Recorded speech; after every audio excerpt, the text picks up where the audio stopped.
What have you been called too much of? Could you list it for me, please, Amina? Too passionate, too loud, too disruptive, too much really. I think those are like the main things. Sometimes too aggressive. Yeah, those are some of like the common things I've been told I'm too much of. And when have these things happened and how have they made you feel? Usually in the workplace, or if I'm doing any sort of project or any discussion, or sometimes I'm getting to know someone, because I have my own set of standards. When I express those, sometimes it's seen as too much, or it's seen as like I'm being too picky, or I'm being too negative, or I'm nagging too much, or something. And yeah, really. And was there like an epiphany moment where you realised that there was too much was more about the people that were saying it than it was about you? I think there was a time when I realised if I was too much, why am I in certain spaces? Why am I being, hired, or why am I being allowed into certain spaces if you deem me as too much, but you still need my stories? I think when you work in an industry where storytelling is so powerful, too much often means that they either don't understand you well enough or they're not willing to try.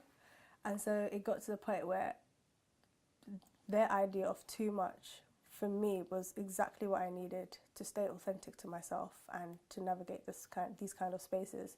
And it was actually what made me who I am and what made me do what I do. And yeah, I kind of just felt like if no one else is going to tell my story, I'm going to do it myself. And if that's too much for you, then I don't care really. And if you take all the things you've been called too much of, how are they your power and what do you love about them? I'm too passionate because I do love storytelling and I'm very good at what I do, and I do work on bettering myself, which is an advantage for me because I'm willing to learn and adapt and grow. And for some people that might mean too passionate, but for other people that's the kind of inspiration that they might look up to, or that's all it takes for them to feel inspired enough to do something themselves. So a lot of the times that too passionate has landed me my next role, it's landed me my next project, it's, given me so many opportunities that I wouldn't have gotten had I not been too passionate. I'm seen as too aggressive, whereas I know that if I was maybe a man, I'd be seen more as assertive or goal-driven, simply because I know what I want and I'm very direct about what I want, and that might be threatening for some people because they don't expect me to have that kind of attitude. A lot of the times when I'm being told I'm too much, I'm too passionate, too aggressive, too picky, a lot of the times it just reminds me that I'm progressing and I'm getting to where I want to be just by staying authentic to who I am. And if that's all it takes, then, and that's what makes me who I am, then, and it's working well for me, I'm going to keep going because I know that I'm doing something right. If while being called all of this, I'm still getting the opportunities I know I deserve because I work for it. So yeah.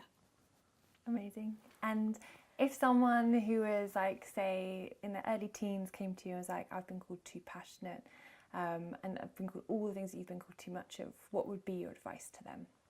I would say wing it and figure it out along the way, because a lot of the times your personality can take you much further than just your talent and your skills. I found that a lot of the times, despite having all these negative connotations to my personality, those personality traits have taken me further. So to anyone in their teens who might feel like, oh, I don't know how to start, I don't know where to start, sometimes not having a perfect plan can actually play to your advantage, especially at a time where it's very hard to find authentic stories. It's very hard to find people that are authentic to who they are and what they do.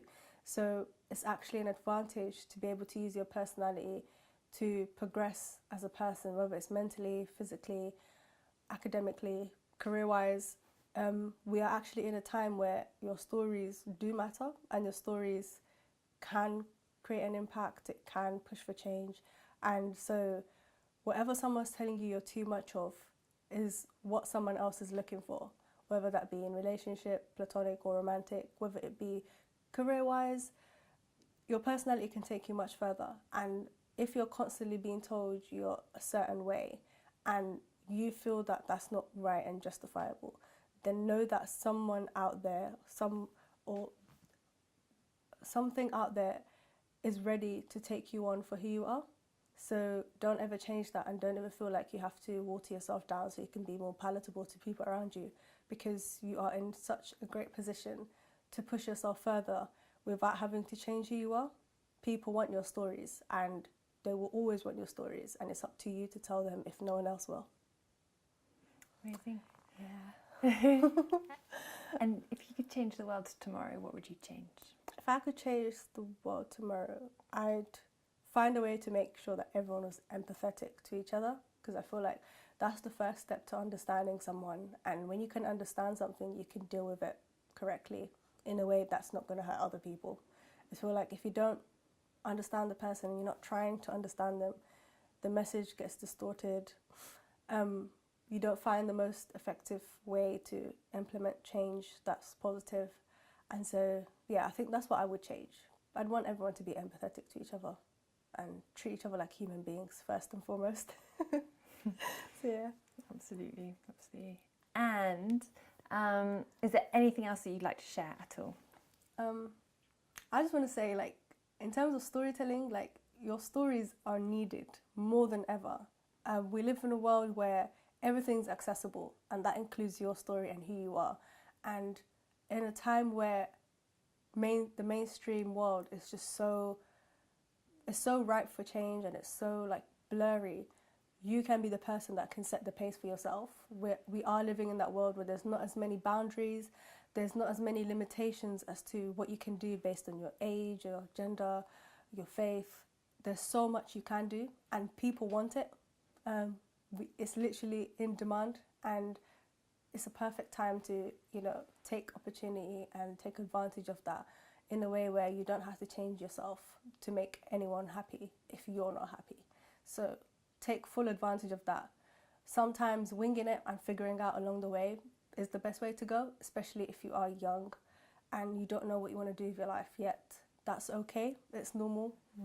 Nothing always goes to plan anyway. So yeah, just wing it and see how it goes and make decisions based on what you feel is best for you.